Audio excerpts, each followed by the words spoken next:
God is about to open doors for you today. Today, as I was leaving the gym, the Lord dropped a word into my spirit, and I knew that I had to get on and share it with you. And the way that this came about is I left my keys in the gym, and you usually need a fob to be able to get back into the gym. But I went and I tried the door anyways, and for some reason, even though it was closed, and this has never happened before, it opened up for me.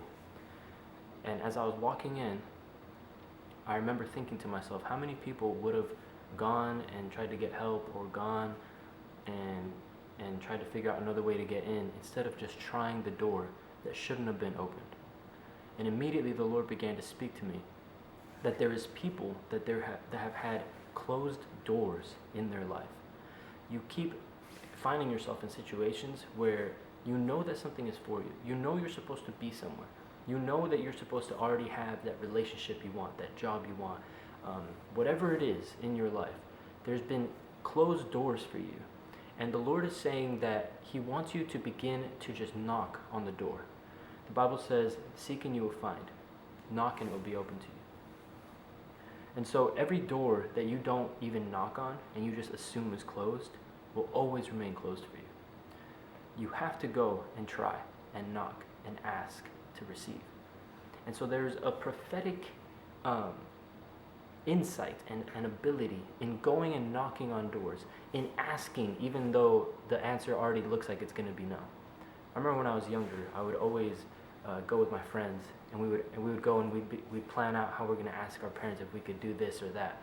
And I remember there would always be one kid, and he would always say, "No, my dad's going to say no." And I would say, "Well, let's ask anyways."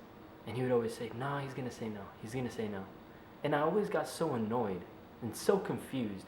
Why are you telling me what he's going to say when you don't know? You haven't even asked. And then I would finally convince him, let's go and ask, let's go. And then we would end up in the situation where their dad said yes. And I knew that if I hadn't gone out and asked, if I hadn't gone and knocked on the door, then I would have never gotten the resolution that I got. And so why was it that it was my keys? Because it wasn't just the key that lets me to the gym, it was all my keys were on there. And I believe the Lord is saying that, well, we know that prophetically keys are connected into authority. And so the Lord is saying that there is a level of authority that He has in store for a lot of believers in this season. And the only way that you're going to access it is by beginning to operate in a higher dimension of faith, in being a prophetic person. Being a prophetic person means that you operate in faith and you don't operate all the time by logic. Because sometimes you have to just operate in trusting God and trusting that He's going to open the door for you. And so as you go and open this door that's supposed to be closed, you're going to see that it's going to open up easily and quickly for you. And you're going to access keys, which is authority. You're going to have authority over whatever it is that you've been praying for and asking God, that you've been trusting and believing that you're going to see a miracle. The only way that you can see a miracle in your life is if you begin to operate in faith. Begin to step out into the unknown, what you have never seen before, and trust that God is going to back you and He's going to show up. So this is the message that the Lord gave me today for you, and I just hope that it was a blessing for you. Have a great day.